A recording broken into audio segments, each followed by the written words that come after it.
Magandang araw sa inyo mga kasisi, no? Meron akong sasabihin sa inyo. Hindi naman importante pero kailangan din natin sa buhay. Alam mo, minsan na mapapaisip ka na lang. Mapapaisip ko na lang kung may patutunguhan ba yung ginagawa natin o wala. Pero kailangan din sa ating gawin. Meron tayong target eh. Pero ganito na lang, para di kayo mapuri. Huwag mong isiping trabaho ko. Gawin lang natin. Isiyan lang natin. Gawin lang natin magkano. Para kayo pag-aroon tayo. Parang araw-araw pare-pareho. Minsan nakakapagod na rin. Diba? Pero kahit gano'n, kung may pangarap ka pa rin na hinahawakan, okay na yun.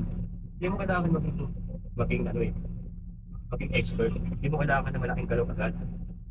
Makuha natin yung unti-unti kasi hindi naman natin bakit instant eh.